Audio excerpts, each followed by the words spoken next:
दोस्तों, आज हम आपको दो ऐसे लोगों के बारे में एक सच्ची घटना को बताएंगे जो गलती से ज्ञानगंज पहुंच गए थे।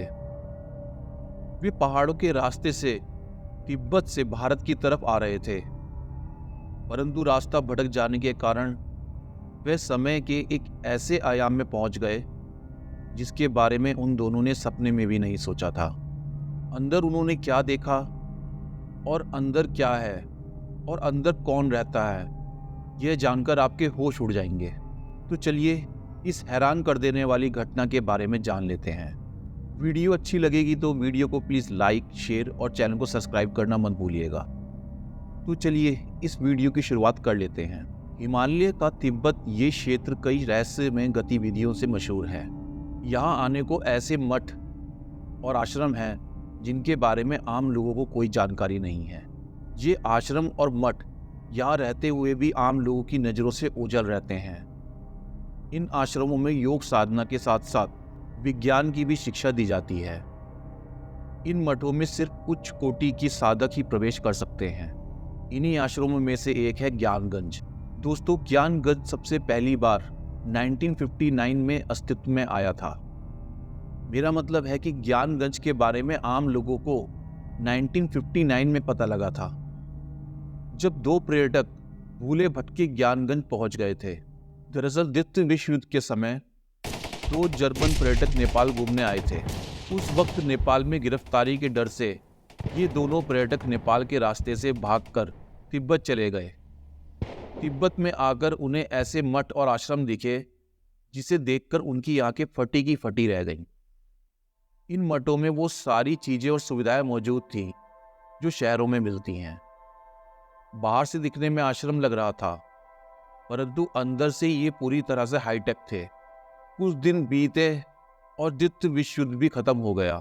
ये जर्मन पर्यटक अब तिब्बत के रास्ते पैदल पैदल भारत की तरफ रवाना हो गए। सफर काफी लंबा था।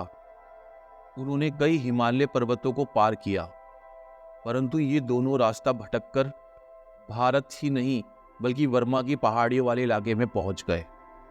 उन्होंने देखा कि हिमालय की इन वीरान इलाकों में एक स्वर्ग जैसा महल है।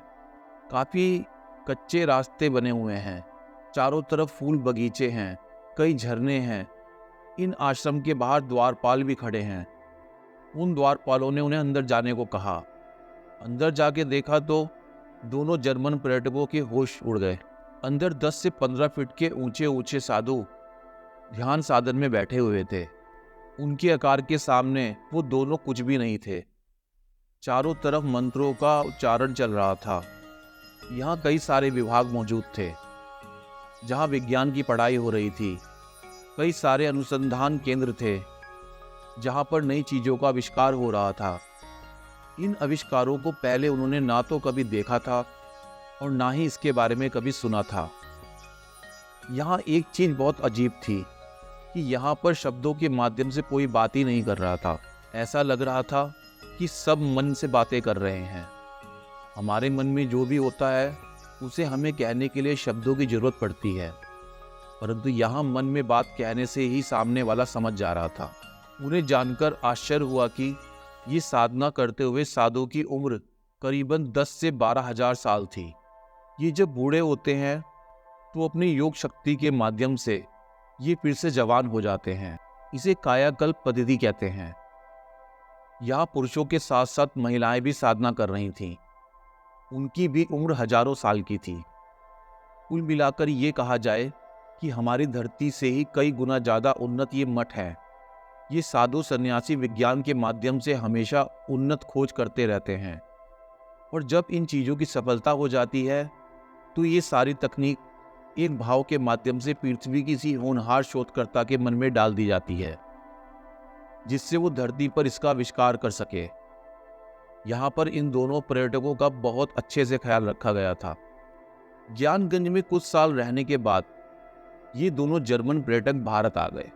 इन दोनों ने इस घटना के बारे में कई लोगों को बताया, परंतु लोगों ने इस बात पर विश्वास नहीं किया।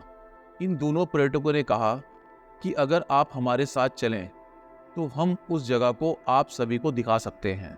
फिर दोनों जर्मन पर्यटक सभी लोगों को लेकर उसी स्थान पर पहुंच गए। परंतु अब वहां पर ना तो कोई मठ था और ना ही कुछ और।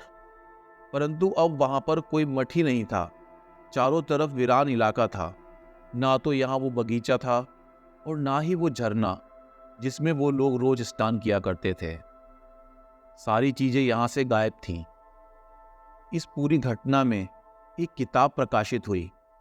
फिर बाद में कई लोगों ने अपने अपने एक्सपीरियंस शेयर करने शुरू कर दिए। उन्होंने भी हिमालय के इन क्षेत्रों में एक अत्याधुनिक मठ होने की बात कही।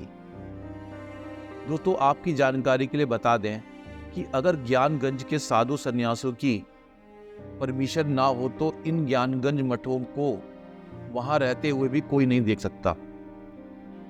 आप वहां पर रहेंगे लेकिन ज्ञानगंज आपकी नजरों से ओझल रहेगा। वहां के साधु सन्यासी के परमिशन के बाद ही कोई इंसान ज्ञानगंज को देख सकता है, और अगर किस्मत हुई तो ज्ञानगंज के अंदर प्रवेश भी मिल सकता है। दोस्तों, अगर आप ज्ञानगंज के बारे में और भी जानना चाहते हैं तो हमें कमेंट बॉक्स के माध्यम से जरूर लिखें। हम आप सभी को उन सभी लोगों के बारे में बताएंगे जिन्होंने ज्ञानगंज जाकर आने का अनुभव किया है। वीडियो अच्छी लगी हो तो प्लीज़ लाइक, शेयर और चैनल सब्सक्राइब करना ना भूलिएगा। धन्यवाद।